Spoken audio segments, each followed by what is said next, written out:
Over the past 75 years, more than 10,000 chemicals have entered our food supply, but the EU allows just 300 additives. At Thrive Market, we prioritize quality, banning over 1,000 ingredients found in conventional grocery stores. Our Healthy Swap scanner helps you find better versions of your pantry essentials without the junk, dyes, or fillers, and everything is delivered right to your doorstep. So shop at a grocery store that actually cares about your health at thrivemarket.com/get-started for 30% off your first order and a free $60 gift.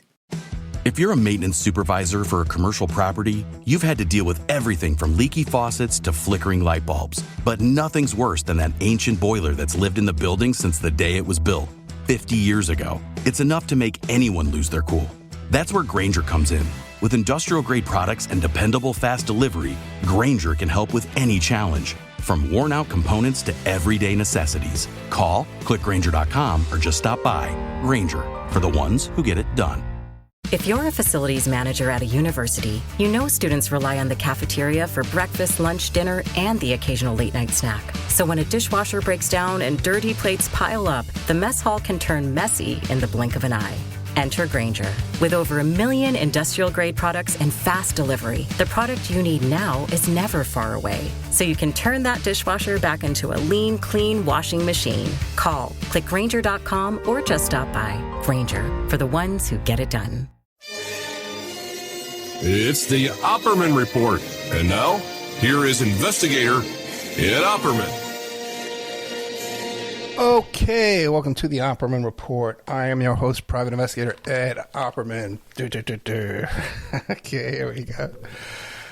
Oh, my God. All right, what do we do? I'm your host, Private Investigator Ed Opperman. You can find me at Opperman Investigations and Digital Forensic Consulting. Just email me directly at oppermaninvestigations@gmail.com. What else do I always say? Check out the Patreon, our Patreon. A lot of great stuff up there. I just put up a new show tonight with Heidi Hollis, who was from Coast to Coast, with the most of the most.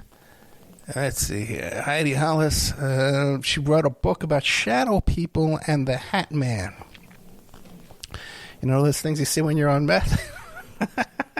Okay, so she wrote like 10 books about the Hat Man and shadow people and all this kind of stuff like that. It was an interesting interview. I enjoyed it. So you can check that out. It's in our Patreon. Help support the show. Can really use the support right now. Right, guys, if you can share the show, if you can retweet the show, please, please, please do that. The Spreaker link, I get like another 5% if they listen on Spreaker. This is the big time of the year where the ad revenue, because the holiday ad revenue is so high. I tell you something, man. You know, I've been complaining the past couple of weeks, about a month, about them doing this construction upstairs.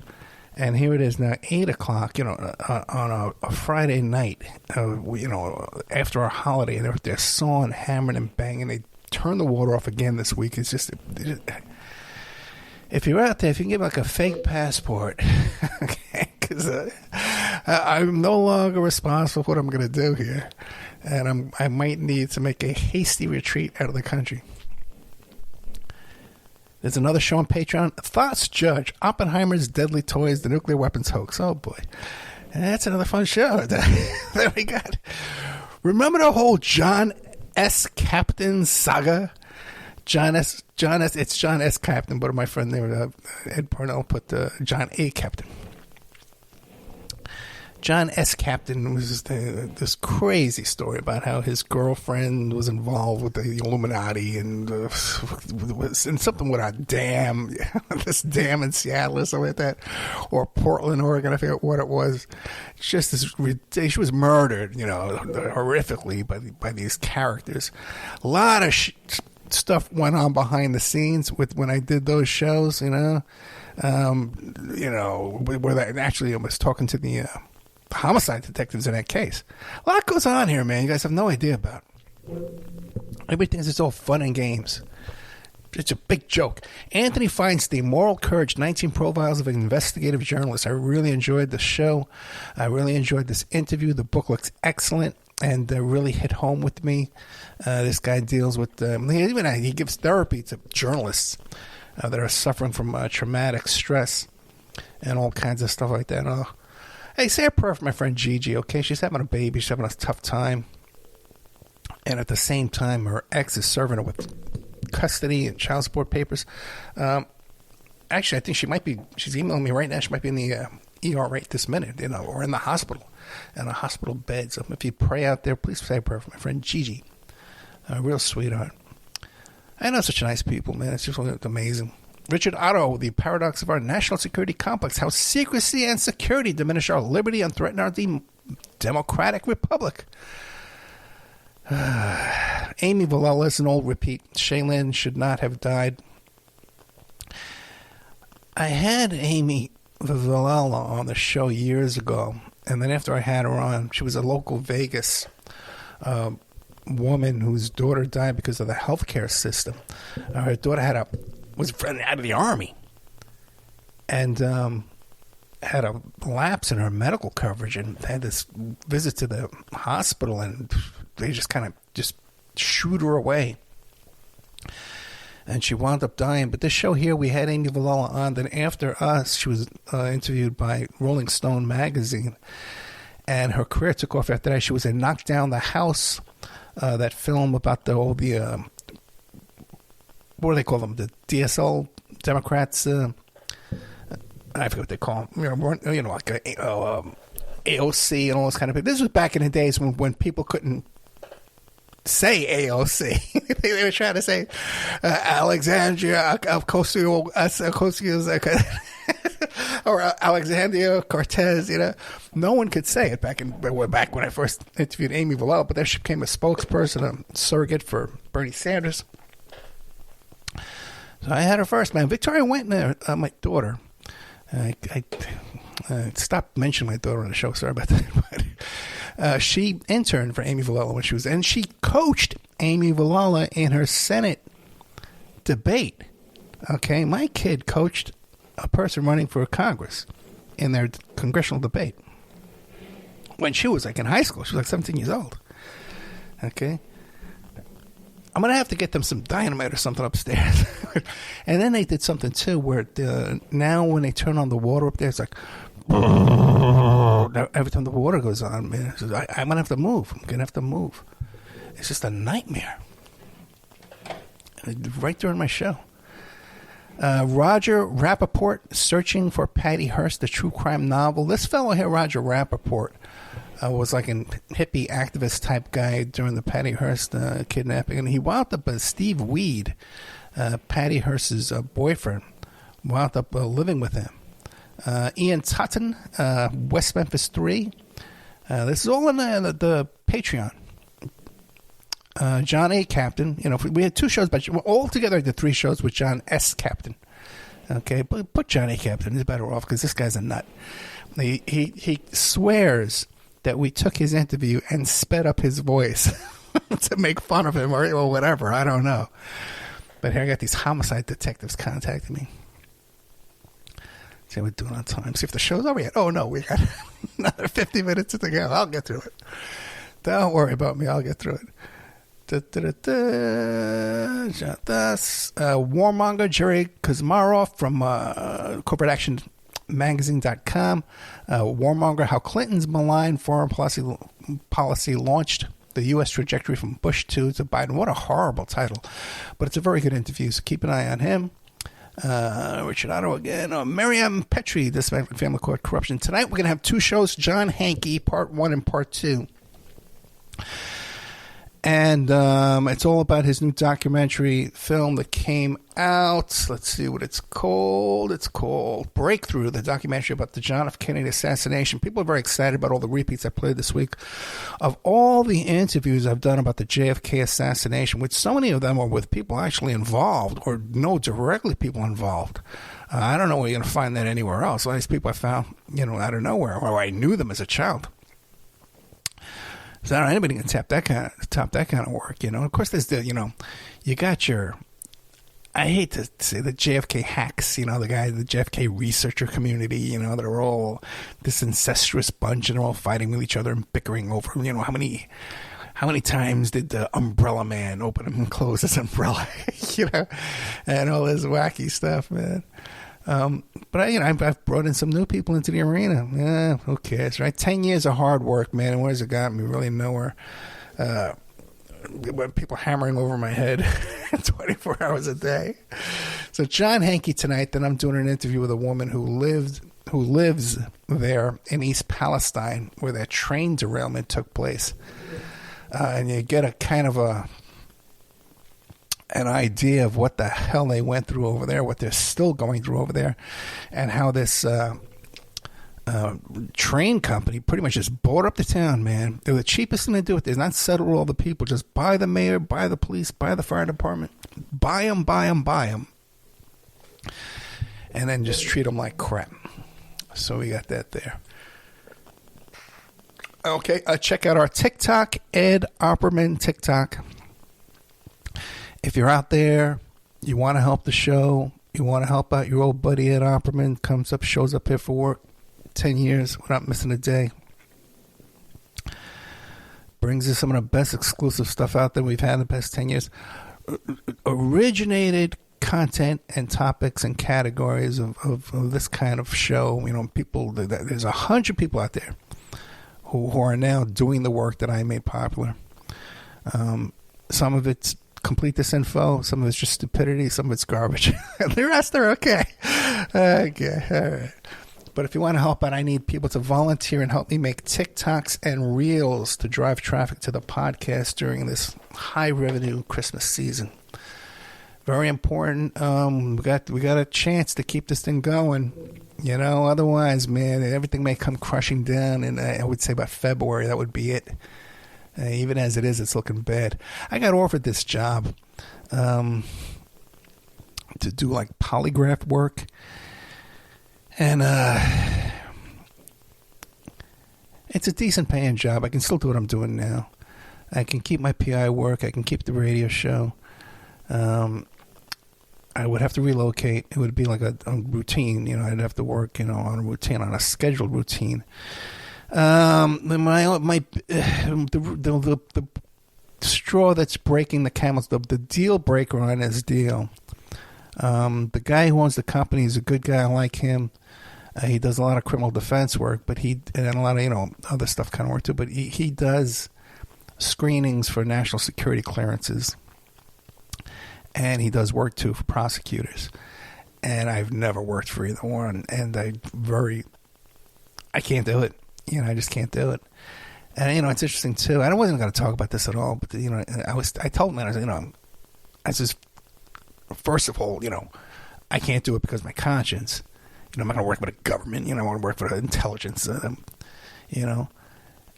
then I said, God forbid, if people found out, my whole legacy would be destroyed. My whole, my work of, my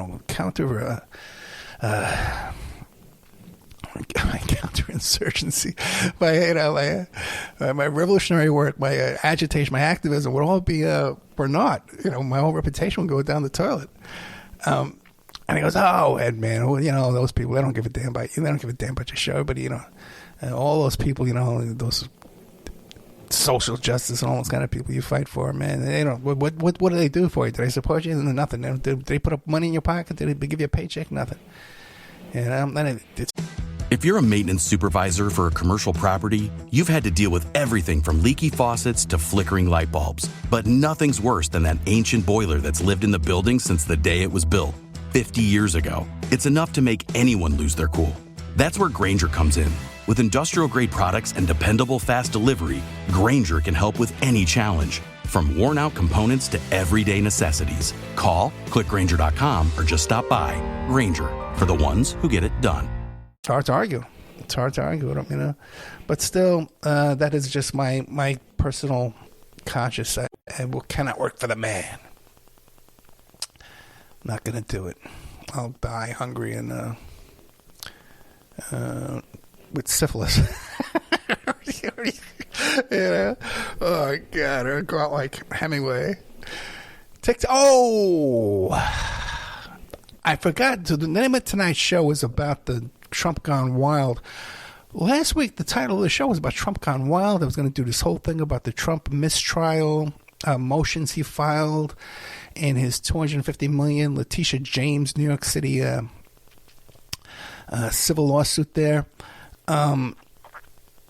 And comparing that to Joe Francis from Girls Gone Wild, and when he had his wild litigation down in Florida. But I got so caught up in the glory holes. Oh, my God. If you haven't heard that story, go back and listen to it. Even I went back and listened to it. It was so funny. And what happened was I got these crazy people, and they're not all crazy. There's a bunch of crazy ones, and then there's people that are weaponizing these crazy people with the connections to all kinds of nasty folks out there. And so I caught one of them posting online about his interest in glory holes, which is like this homosexual thing that men do. They go to these bathrooms, these rest stops and stuff like that with a hole, where they did, waist high, and the other guy's on the other end on his knees. And I tell the whole story there. And I know who it traces back to. And you would think that these people, they would hear this and they would feel some kind of shame or humiliation or something like that. But no, they double down. And their friends don't care. Their friends know that their other friends are these sexual perverted deviants. Everybody do whatever you want, but come on, that's pretty disgusting behavior, man. Sticking your thing through a hole in a wall for something strange. I don't know how you could hold your head up doing that, man. I'm a pretty liberal guy. Okay, I'm a pretty live and let live kind of guy, man. But that's some pretty, I don't know, raunchy, whatever that is, So I call this guy out on the air. I don't name him by name, but these are just the guys I think of. All his buddies know it's him because they're spamming my couple of my pages on Facebook and stuff like that with all this stuff. Just unbelievable, man. Where I am dealing with some really dirty, filthy people, man. So I forgot to get into the whole thing about the Trump's gone wild. President Donald Trump, former President Donald Trump, in his New York City case, filed a motion for mistrial against Judge Ergen, claiming this bizarre, I read the whole damn thing, it was just crazy. And no normal attorney, I couldn't find an attorney to do a mistrial motion like this for me. Basically, the cause of the mistrial was that the judge has a clerk who is a senior law clerk who he seeks advice from, and that the clerk sits too close to the bench. Okay, and it looks like there's two judges up there, which is, the judge can do whatever you want. I've seen clerks really, really run courtrooms, and no one says a word about this. That's just normal stuff. And by the way, too, when I say this stuff to you, and I do sometimes creep up to the creepy line there of giving legal advice. I know I tend to do that sometimes, and I apologize for that. I don't mean to do that. I'm not an attorney. I'm a private investigator. I'm a paralegal. I have a lot of experience, though, and I give you my life's experience. But let me tell you something. I communicate all week long with judges, former judges, prosecutors, attorneys who listen to this show, or just, listen to the show. They like the show. People, former guests on the show. Talk to them all the time. The guy that's offering me this job is a polygraph examiner. He was a former guest on the show. I keep in touch with these people. We're friendly. And I hear all the time, "Oh, Ed, man, you were spot on about what you were saying there about the Trump litigation." So it's not this whole thing where people love to dismiss me. "Oh, Ed hates Trump, so he just goes on the air and says bad things about Trump every week." No, I'm calling him the way I see him. And by the way, I'm going to get into something because I'm going to get into a whole thing about Trump's chief financial officer crying on the stand this week. Okay, because that's being portrayed to you incorrectly. And I look, where the chips fall, where they may. Okay, I want you to know what I know. Okay, and you could be an idiot about it. You can not accept it. I don't care. I got a responsibility here. And maybe you should get that book, Moral Courage, and you might understand what my responsibility here is. You might understand where I'm coming from when I put a microphone in front of my face. Okay? It's not for YouTube clicks. And so Trump files this insane motion that I know I could never get an attorney to file for me. Even though my closest buddy, Rich LaRose, back in Staten Island, I couldn't get him to do it for me. And I got him to do some stuff for me. I got him to do some stuff for me. All right? Get some water.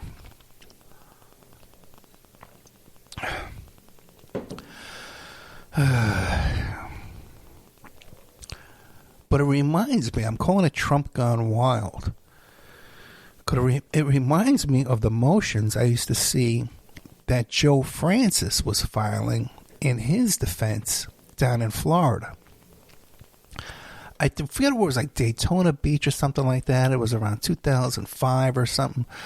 Joe Francis says, I'm bringing my Girls Gone Wild down to Florida. And they told him, hey, man, you're not coming down here with that shenanigans during spring break and abuse our young girls here and with your behavior and stuff like that. And he did. He said, I don't care what you see. He went down there. They arrested him, man, for sex trafficking and deep pornography, drug possession, bringing drugs into the jail. Then it escalated and expanded into tax evasions. And this guy hired some serious legal attorneys down there. Yeah, Joe Black working for him at one point. Roy Black. Joe Black was one of the guys in Manhattan from, I think they talk about him in that movie, with the Fugazi there with Al Pacino. Donnie Brasco. But so he had a real good legal team. The guy has money. Joe Francis has had money before Girls Gone Wild. I don't know if people are aware of this. I know some people who know Joe Francis very well. He won't even return an email from me. He's not going to come on his show, so I'll say whatever I want. As long as I know it's true. Joe Francis was flying around on a private jet with Paris Hilton. Okay? During that period of time, when Paris Hilton had that sex tape with Rick Solomon, who later on married Pam Anderson, other people. What about he does for a living? Joe Francis was hanging around with Rick Solomon and Paris Hilton on his private jet before Girls Gone Wild. Before flying back and forth to Mexico on jaunts and joy rides. Okay, with all these fun people. Jet setter. I wonder where that money came from. He's living in Mexico now, by the way, too. Good old Joe Francis. So Joe Francis had money and was into stuff before Girls Gone Wild. Whatever that was, I don't know. But it was profitable. And by the way, too, in that tape, that Paris, One Night in Paris tape, she's talking about being with this guy and that they've been together for this certain period of time. She was underage when they first started going together. That's on the tape. That's not me saying that. Okay? That's a crime. All right? That's coming out of their own mouths when they're chit-chatting. I don't know why it wasn't cut out. 24 minutes in. Oh, my goodness. So he used to file these bizarre motions, man, where he would talk about the judge and the judge's personal life and stuff. And finally, he fired all his attorneys. He started representing himself. And he had another guest that was on this show early on when the show first started, Steph Watts, who was a producer for... who's that woman? Nancy Grace. Nancy Grace producer. Nancy Grace's producer was at the council table when Joe Francis was defending himself down there in Florida. So Joe Francis, he got hit with like a huge multi-million-dollar tax fee. Still hasn't paid it off yet. There you go there with the Trump's Gone Wild. What else has gone with Trump's case this week? Get this, man, is a big one. That guy, Jason Miller, who was, I think he was Trump's digital marketing guy, something like that, right? For the campaign. He's a surrogate, though, for sure, a high-level surrogate. And he was just hit with a lawsuit for rape, sex trafficking, sexual coercion, abuse, battery of a woman, AJ Delgado, who's another high-level 2016 Trump campaign aide, who's like a well-known person, man. She has a career, okay? And she's suing Jason Miller, who had issues previous to this in his own divorce about strippers and all kind of problems with that too, as well, that he came right out and said, yeah, it's all true. Now he's getting these women drunk, sexually harassing them, sex trafficking them. Now, people who see these things right away, right, and they say, oh, these women will say anything for money. Oh, they'll just say anything for AJ Delgado has a real career.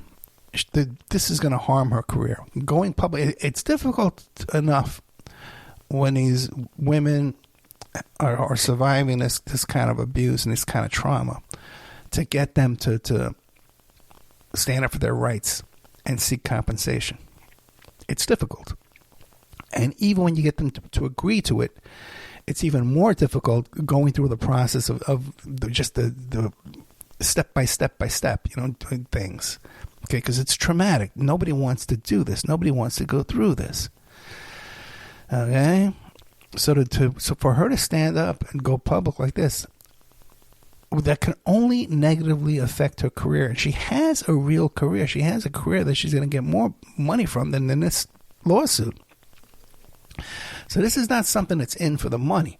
But what this also demonstrates very clearly is that Trump does not have that kind of power that he had even a year ago. Even a year ago, because this went on years ago. So in the last year, the year before that, someone like AJ Delgado was afraid to come forward because of the power of Trump. And now the writing on the wall is that he doesn't have that kind of juice anymore. Oh, Ed, you just say Trump. Ed just makes this stuff up. He goes, oh, these libtards. He's Ed's a libtard. I just heard him say before he's liberal. Okay, fine.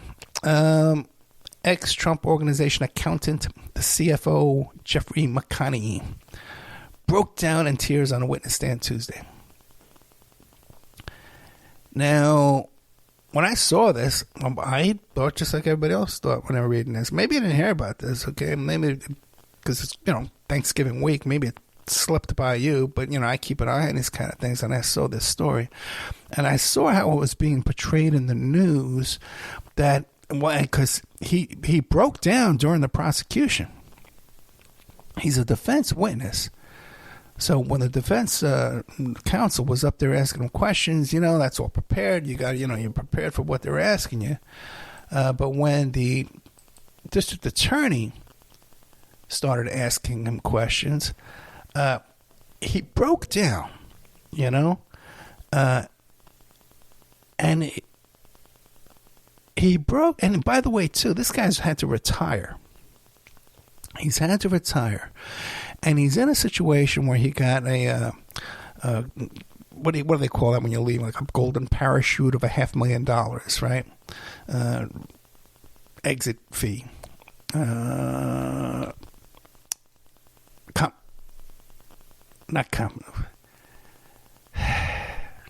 Anyway, you know how they give you money when you leave a place. So they offered him $500,000, but he's only gotten $375 of that. They're holding back $125 to see how his testimony goes. So he's got all that pressure.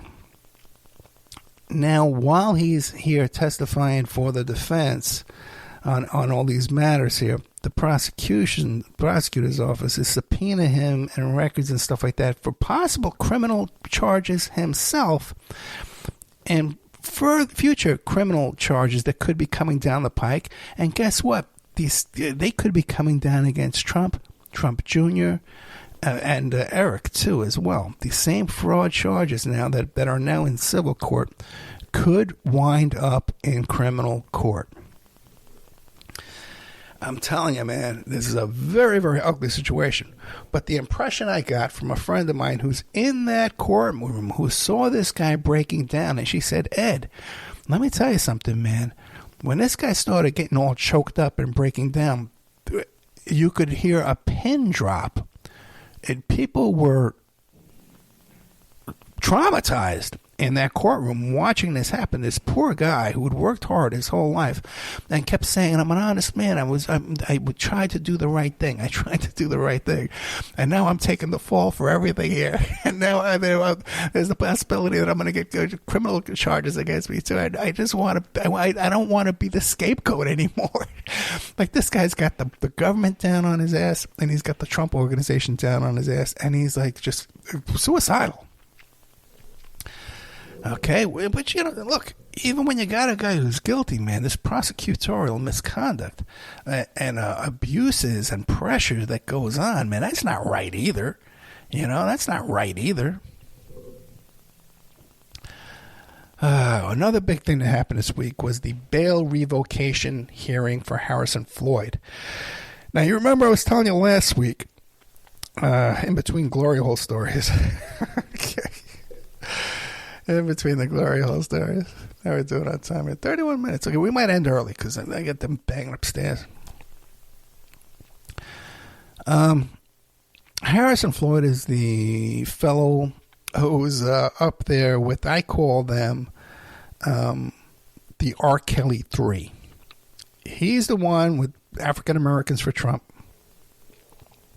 who was part of this group with this ex-cop who became a clergyman, and the former publicist for R. Kelly, who was R. Kelly's publicist during the time that R. Kelly had those little girls. They were little girls. Some of those kids were 13 years old. I think one of them was 11 years old, was getting urinated on, right? Those little girls in cages in Trump Tower in Chicago. She was his publicist, fending off these questions. Okay? The guy's in prison now, so we know he's guilty, right? Anybody argue with that? But this lovely woman was his spokesperson. She didn't quit until after the documentary came out that was just so black and white that there's no one stuck with this guy at that point. Okay? And these three went and they tried to intimidate a poll worker. Okay? So they all get arrested, of course, with the 19 RICO co-defendants. And he couldn't make bail, this guy. He is the one with the most to lose in this whole situation. He couldn't make bail. So he's the only one that was held in there. Oh, the black guy, they kept him in there and everybody else out on bail, but they wouldn't let him out. It's racist. Trump, everyone's racist against Trump. Okay. And then it turns out he got into a fist fight. There was a federal agent serving a subpoena. He got into a fist fight with them, and then he had a standoff. He locked his door. He had his kid in the house. Well, this guy's out there. And then there was this whole thing about these leaked proffer tapes of Sidney Powell and Jenna Ellis and Cheeseborough and the bail bondsman. Okay, and everyone thought it was Harrison Floyd who leaked these things. I thought it was because the district attorney attached a exhibit of an email chain. His attorney says, yes, we did it. Okay, then later I said, oh, no, we didn't do it. Okay, it was a mistake. It was a typo. Okay. All right.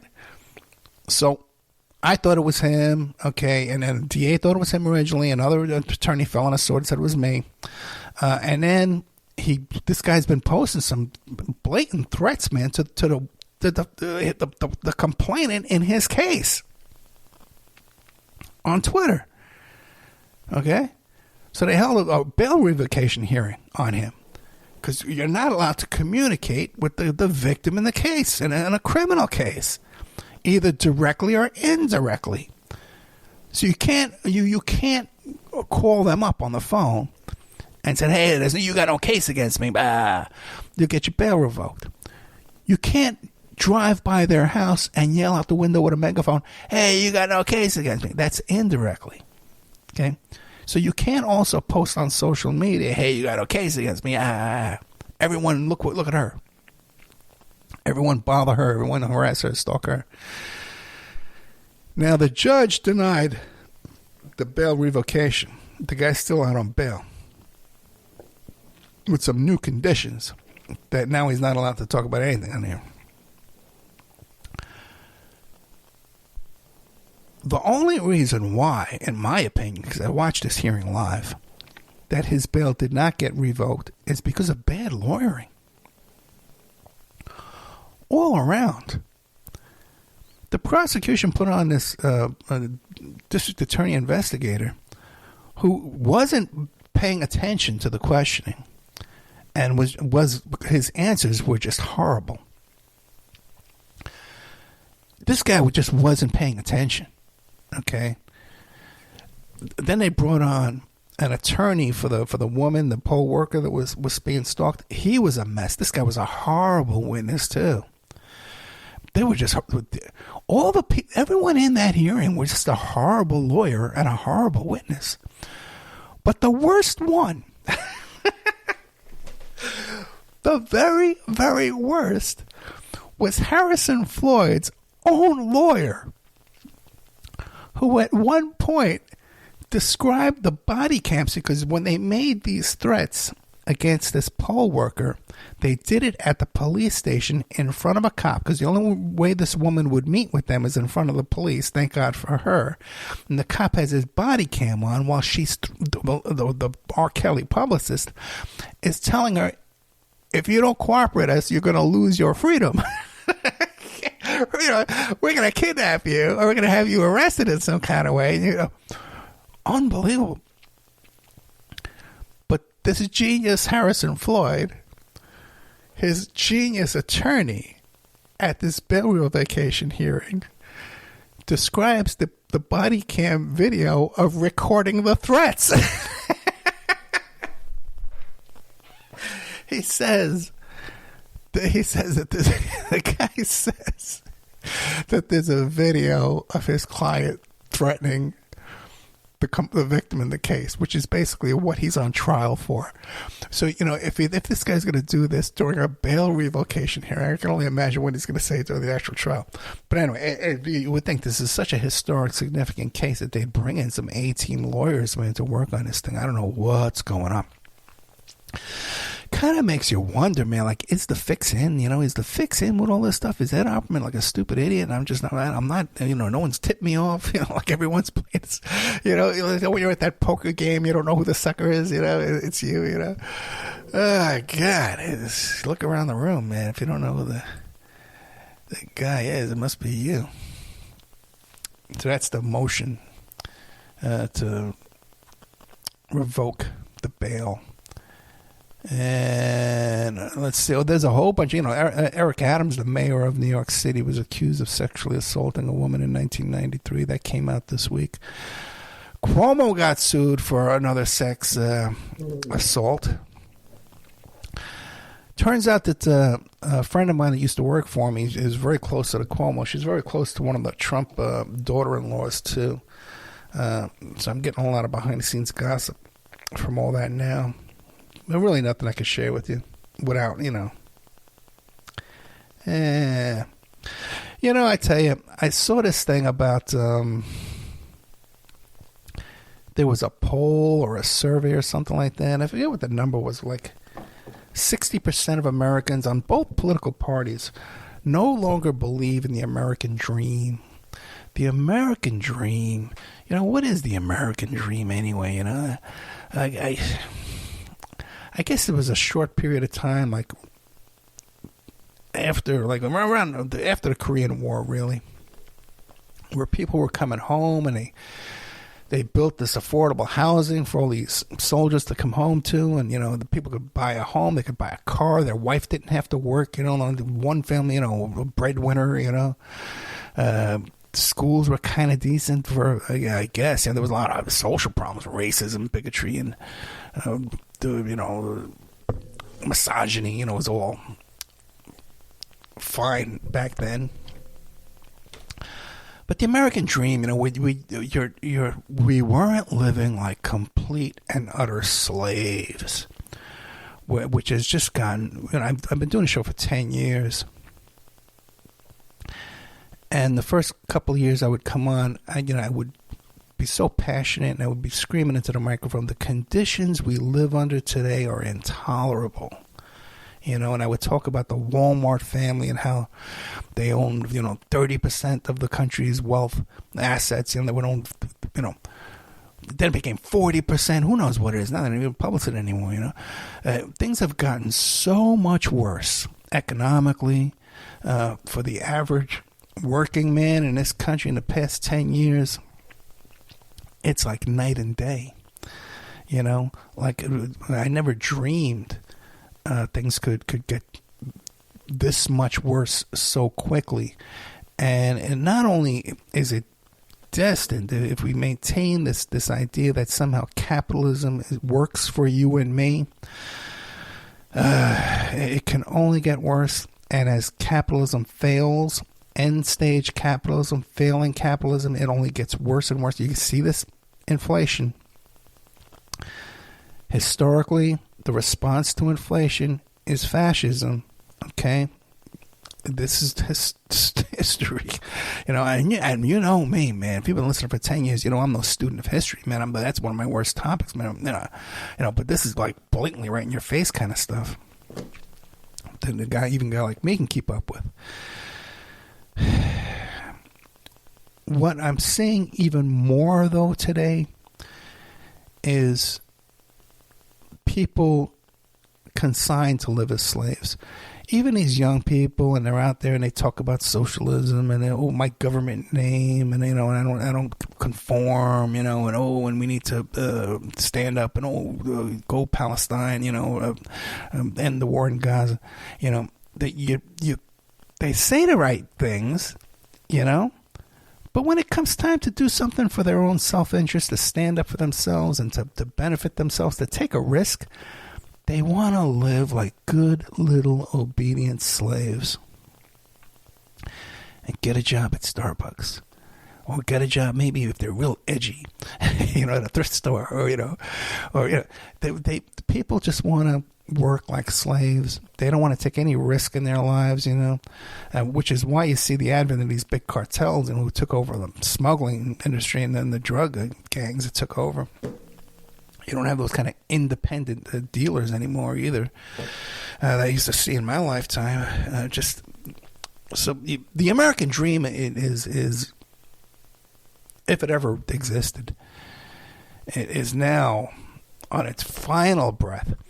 And it's fascinating, too. And I wasn't planning on saying any of this tonight. I just saw that we had some extra time. That even the people who you think kind of get it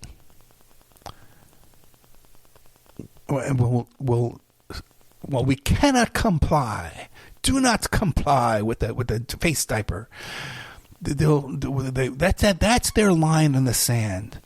Okay, that they won't wear a mask and they won't get a shot. Okay, but when it comes up to standing up for their financial interests, these same kind of people will say, "Oh, the media is wrong about this, and they're lying to you about that." And but when they tell us capitalism is good and God forbid socialism is bad, that's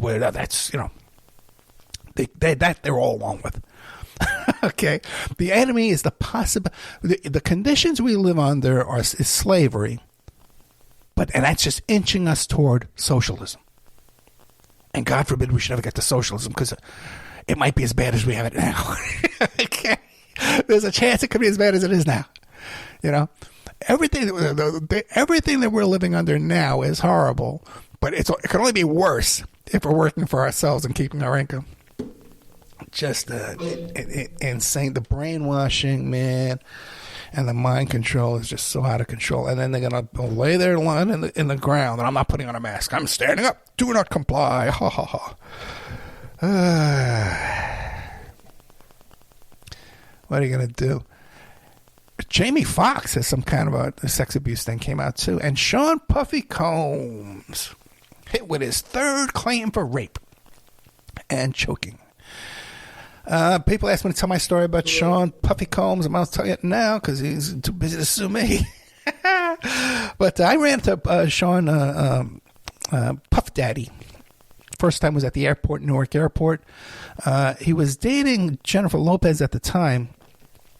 And everyone talks about how he's a sharp dresser and stuff like that. He was wearing this really baggy suit. It was really oversized. And it was back in the old days, back in the 80s, when you would fly, you'd wear a suit. It was funny, right? And then, what do you call it? he was with a woman who I thought it could have been Jennifer Lopez. She was a little chubby too. Could have been her. But he was with this woman, but then again, he didn't want to kind of be seen with her. It's kind of a weird situation. There was that.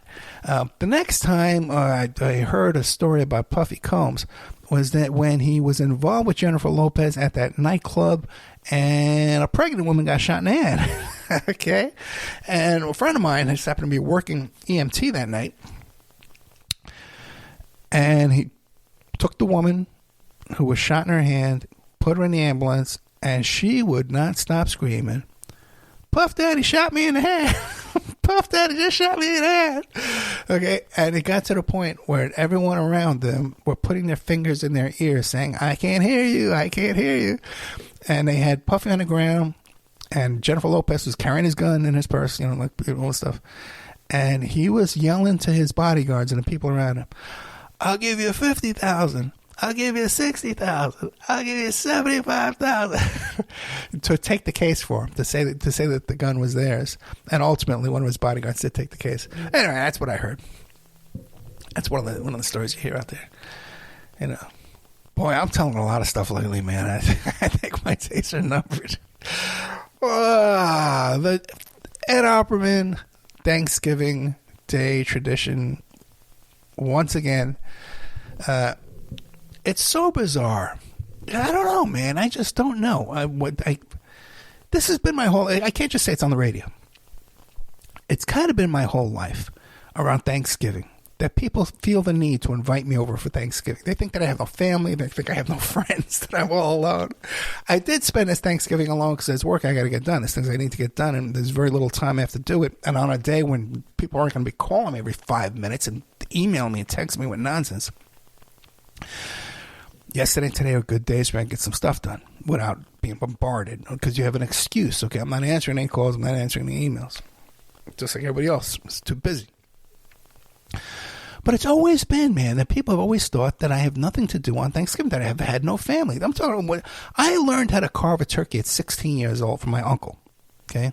My Cuban uncle taught me, because he worked at the Astor Hotel, and he taught me, I was like a waiter and stuff like that, a maitre d' and things. Worked his way up in the restaurant business. And he taught me how to carve a turkey. He said, "I want to show you how to do this. You learn how to do it."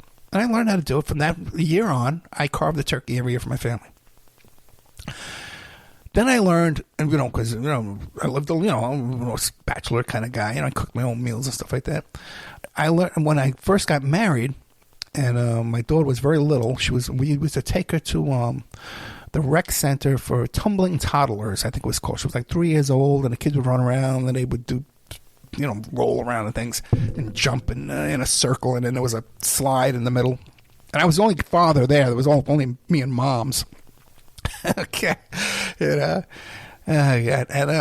So at the rec center, I taught a class at the rec center on holiday meals, how to carve a turkey, how to make a turkey for dinner, how to make a ham, how to make a goose, lasagna. I taught this cooking class, believe it or not. And it was kind of fun too, man, because I would show them how to make the thing. Sometimes we'd cook it. Sometimes we'd eat, but we'd always have wine. We'd always have some wine at the class. And I got paid to do this. I charged, how many memberships, students would sign up for the class. Did a couple of years in a row. And then, the parenting takes up too much time. But it was a fun little thing I did, So I know how to cook all these things. People think I don't know how to cook. Are you crazy? Ed Opperman doesn't know how to cook? How could you even think that? Well, when my kid was little, all her friends, I made 3 meals a day for this whole neighborhood and all her friends, But even when I was a young guy, I told that story about how I ran into Pete Seeger a couple of times around Thanksgiving time. And, I ran into him right before Thanksgiving. I said, "Oh, do you have any plans for Thanksgiving?" He goes, "Oh, no, but why don't you come out with us?" And it turned out he had a place on Staten Island with his wife, Toshi. I think her name was Tashi. And they had Thanksgiving dinner on Staten Island in Westerly.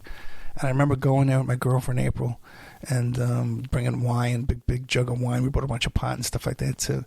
And I had Thanksgiving dinner with my family, but Pete Seeger, I didn't think he had a place to go for Thanksgiving. And he didn't think I had a place to go for Thanksgiving, so he invited me to his Thanksgiving. I'm not going to turn down a Thanksgiving dinner with these cool old folk singers, man, I told the story a couple of times before.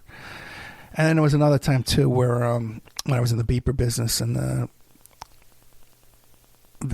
these people I was business associates invited me to Thanksgiving dinner, thinking that I had nowhere to go. You know, I had no family, I had no friends or anything.